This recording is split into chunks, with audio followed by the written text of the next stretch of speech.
Lens Africa Television, the mirror of the continent. Good day to all our viewers at home. This is Lens Africa TV, Nigeria at 64. Today, I have with me a wonderful man. Sir, could you please introduce yourself to our viewers?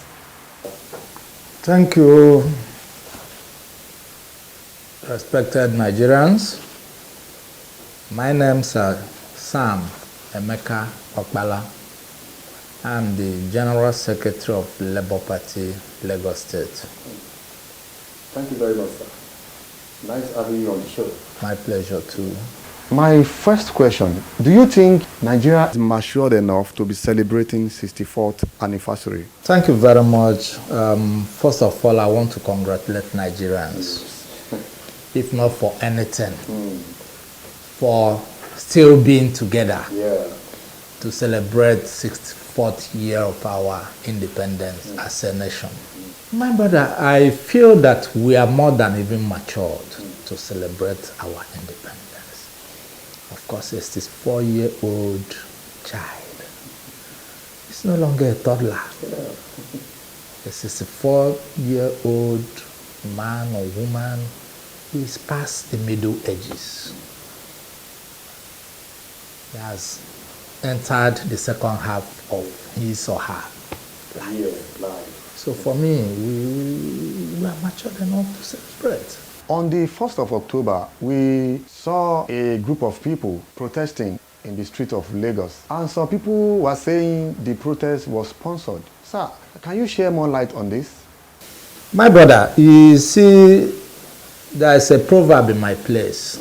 They said, what you have in your hand, you don't need a lens to look at it. What you're seeing. Me and you today know that Nigeria has never been in this mess. The hardship in the land is becoming unbearable. And if anybody tells you any other thing to the contrary, then that person is being economical with the truth. This one is staring everybody. The low, the high, the mighty, the rich, the poor. Everybody is feeling it. The hunger, the inflation, insecurity. What do you talk about and leave not talking about? So, if people said it's being sponsored by opposition political party, well, they said talk is cheap and everybody is entitled to his opinion. But like I said, this is what you have in your palm. You don't need a lens to look through it. The hardship is unbearable. It is everywhere. Anywhere you turn to, you will see it staring you in. In fact, everybody in Nigeria have become a potential beggar. Why won't people protest? Instead of the dividend of democracy, we are getting bashed left, right, center. So many people cannot send their boys to school these days, even to keep family going, provide basic foods for families. It's becoming something different. So why won't people protest? Let's come back to the present economic hardship now. Do you think present administration should be blamed for this? Chinua Achebe of the blessed memory once said that the problem of Nigeria is leadership. Nothing more, nothing less. The leadership is to blame. And I don't subscribe to the school of thought that says it's still too early. This is almost 2 years. Almost 2 years of an administration. If they can't perform in 2 years' time, when would that be? For me, governance is not mere guesswork these days. For anybody to even aspire to become a leader, you must have prepared yourself. You must have known this are what you're going to do. You don't just get to power before you begin to articulate. So for me, every administration should hit the ground running. Once you're sworn in, your day starts.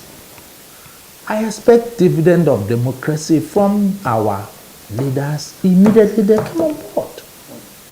Before we round off this program, sir, what is your advice for Nigerian youth? Well, first of all, I want to congratulate Nigerian youths for the consciousness they are exhibiting at the moment. Of course, we say that the youths are the leaders of tomorrow. But in our country, it seems as if that is just a deceit, because we can see the recycling of leaders right from our independence till date. The world over, leadership has gone to the youths.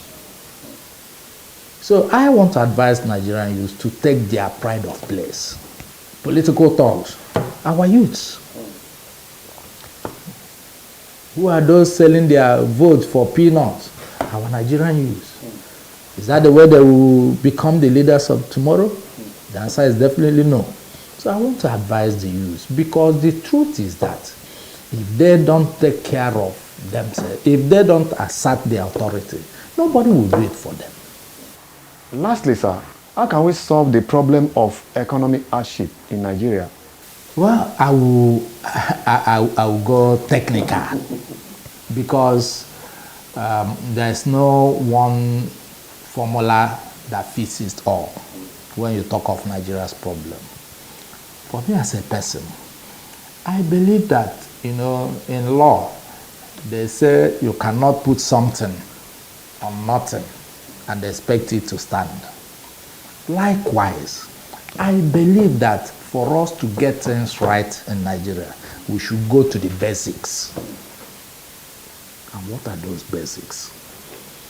Brother, we said we are practicing presidential system of government in paper, on paper. But in reality, we are practicing unitary system of government. So for me, for us to make progress as a nation, we need to look at our basics, our foundation, our structure, so that once we get the structure, substructure right, the superstructure will flow. So I believe that Nigeria needs to be restructured for us to stand on a strong foundation. Without structuring, we can't make any meaningful progress. Let nobody deceive anybody here. That is my advice. We need leaders that will have the political will to deal with that issue. Let there be restructuring. This idea of every month states will be running cap in hands to Abuja for federal allocation, it's not helping us. Everybody, I can tell you there is no state in Nigeria, if we agree that we are going to be using states as our federating unit, there is no state in Nigeria that is not endowed with what will make them excel. But everybody has abandoned the God's-given resources in their respective states, focusing on only oil. Every month, we run to Abuja and share the proceeds of oil sales. Even the oil we are even selling, we are not the one exploring it. We are not.